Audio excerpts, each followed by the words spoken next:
on AM 560, The Answer. Listen to AM 560 The Answer online at 560theanswer.com, on the AM 560 mobile app, on your Alexa-powered smart speaker, and on TuneIn, iHeart, and on Odyssey. America First with Sebastian Gorka, today at 3, right before Sean Thompson at 4 on AM 560 The Answer. All right, the 15th time is a charm. We finally have a Speaker of the House. Kevin McCarthy was up there making a joke, trying to bring some levity to the situation. You know, had a little egg on his face because it took so long to get the votes, but he got them. That was easy, huh? I never thought we'd get up here. Thank you, Minority Leader Jeffries. Hakeem, I've got to warn you. 2 years ago, I got 100% of the vote from my conference. Late night TV, because that happened Saturday morning. So I got sucked into it and because I watched the first 3 days, and then I took a little break for round 13, came back for round 14, and then was there for round 15. Round 14 is when there was some fisticuffs. Well, possible fisticuffs. Congressman Mike Rogers from Alabama. He had to be physically restrained because he was going after Matt Gaetz, who was the deciding vote. And I thought Matt Gaetz was going to resign. Didn't he say that if McCarthy was a speaker, he was going to step down? Well, McCarthy is going to get to work and is doing what Matt Gaetz and the other holdouts wanted. But when we come back, our very first bill will repeal the funding for 87,000 new hires. That was a big deal.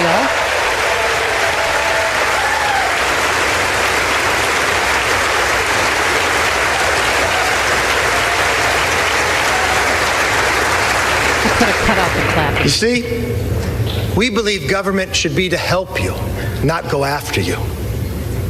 We're going to pass bills to fix the nation's current challenges, from wide open southern borders to American last energy policies to woke indoctrination in our schools. That's all good with me. Yeah, I don't want to drive an electric car. Well, as my son said, and would say to you, suck it up. At some point in time, you're going to have to do it. So you might as well learn now. I'm like, smack him. That's all right. Well, Talk okay, like thank you. Kid. Good talk. Does Matt Gaetz deserve a smack for being a holdout? So is it worth it all going 15 rounds to elect a speaker? Absolutely. We got concessions that really were being rejected as early as Monday when it comes to being able to read legislation 72 hours before its adoption, individual appropriations bills, and ultimately what we negotiated ensures that we will never again have a circumstance like this omnibus spending legislation, because bills will have to comport to a single subject. There will be germanity requirements on amendments, and so it's going to be an open process, a transparent process. I'm thrilled at where the House of Representatives is today. With more on this, let's welcome back to the program Ed Morrissey, senior editor for hotair.com. Good morning. How are you? Good. Good morning, Amy. Good morning, Ray. Great to be with you. Hello, sir. So with all these concessions that were made, it's Kevin McCarthy. Can he keep Republicans in line?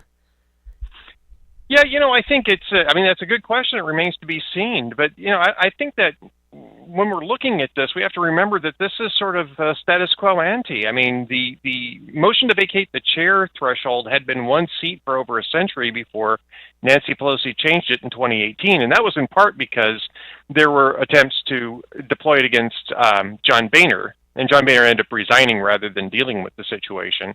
And Paul Ryan ended up becoming speaker. But, it was fairly stable. And even if you do a motion, you still have to get a majority of people who want to throw you out of the speaker's chair. Now, that's a little easier when you only have a 5-seat majority. But yeah, I think that now that this is over, now that the fight is over, everybody's invested in trying to get to a good outcome here. And I think it really just depends on whether or not McCarthy can make a good case that he's operating in good faith. I think you got people like Matt Gaetz and Andy Biggs who probably will never buy into that. No. But I think for the most part, the rest of their caucus is going to keep them in check, and they're simply just going to have tell them that they're going to lose out on any sort of assistance that they might otherwise get. in next election efforts if they keep trying to, blow the place up. Well, some of the concessions that were made, I mean, term limits will be put up for a vote. That's kind of a sticky wicket.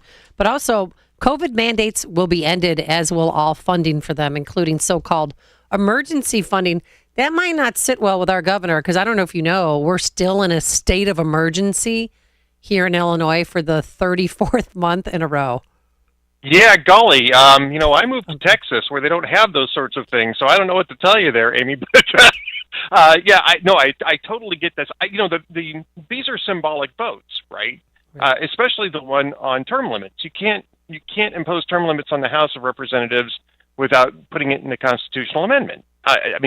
So if they want to pass a constitutional amendment, they can vote for it, but it's never going to get 2/3 of the chamber, which is what's required. And then you have to get 2/3 in the Senate as well. And if you're voting on legislation to impose that, A, it's not going to go anywhere in the Senate anyway, but B, it's insufficient because you can't address that by statute. It has to be a constitutional amendment. So those are mostly symbolic votes, and I don't think that was really what was holding up the deal here. I think Kevin McCarthy would have been fine with holding symbolic votes on those types of issues. The issue was who's going to sit on the Rules Committee, who's going to deal with the debt limit that's going to have to get raised because Congress keeps spending money. Those are the issues I think that really held this up, and I think those are the issues where we'll see how well this holds together.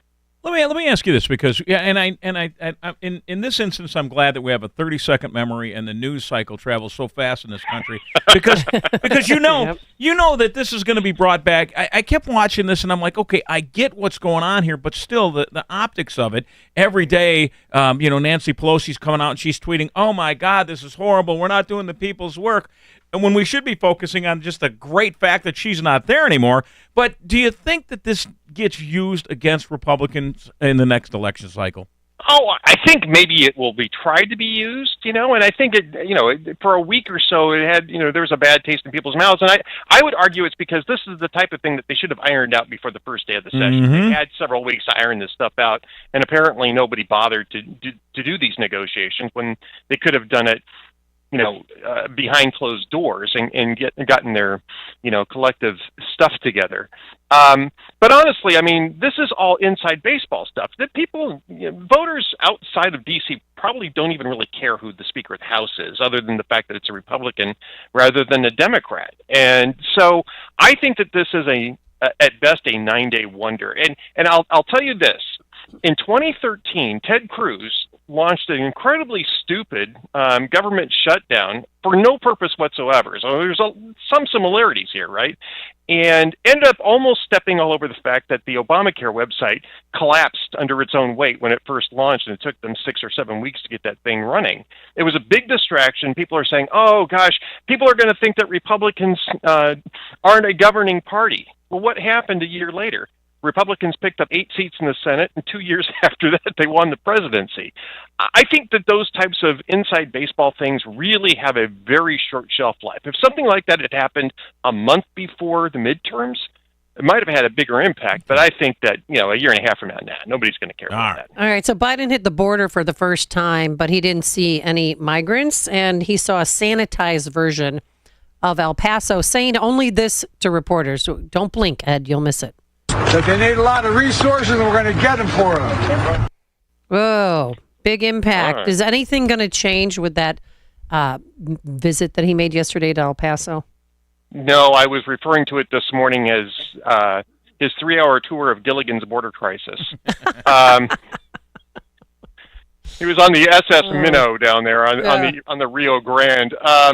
This is just, it's posturing. 3 hours at the border is really silly. It's fine that he finally went down there 2 years after becoming president and 2 years after touching off this border crisis, but he didn't have anything to say. And it's simply a posture. Now, if he comes back and offers a real reform package that Republicans can get behind, maybe he could pick up some traction. Josh Kraushaar was writing in Axios that, he's going to be pivoting to the center over the next 2 years in preparation for 2024.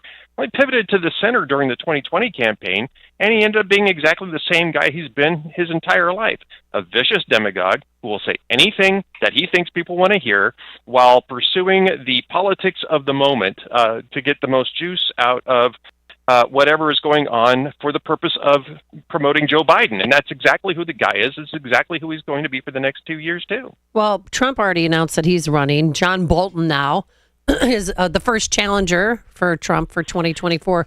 When is Biden going to come forward and say whether or not he's going to run? And do you think he's going to run? Oh, he's going to run. He'll run. I don't know that Bolton actually announced. I think Bolton talked about announcing, in the UK. And Bolton has said, I didn't actually announce. If I was going to announce, it certainly wouldn't be in England, which makes a lot of sense. Bolton's a smarter guy than that. I think you're going to see DeSantis get out. I mean, Bolton jumping into a presidential election is just silly. Nobody's going to vote for John Bolton. Even among his allies, nobody wants to see that guy be president. And I like John Bolton. I think he's a very smart guy. But there are much better alternatives to Donald Trump if that's what you're looking for. And Ron DeSantis is going to be chief among them. I just don't see how the Democrats can run this guy again. I don't, but I know. I can't believe they did it last time.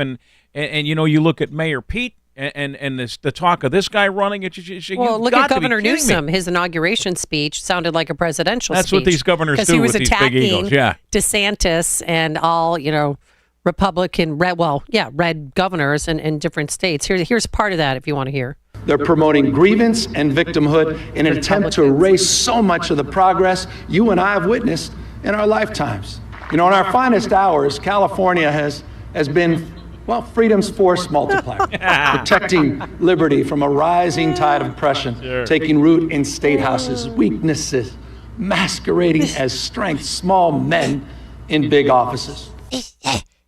Who coached him, Rob Reiner? What? Are all Democrats just complete liars, or what is this?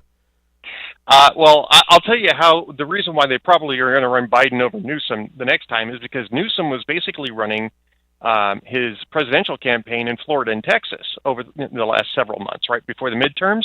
What happened in Florida and Texas? Red waves. I mean, right. Newsom was on the air in both of these states, my state and the state of Florida. DeSantis ends up winning his gubernatorial election by 19 points, and Republicans absolutely flood the zone.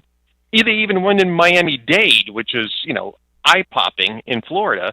And here in Texas, Abbott won re-election. Abbott's not a terribly popular guy among Republicans here, by the way, but he ends up winning by double digits, and Republicans basically flood the zone in statewide offices anyway here in Texas. Newsom really doesn't perform well outside of California, and actually doesn't actually perform all that well inside California either.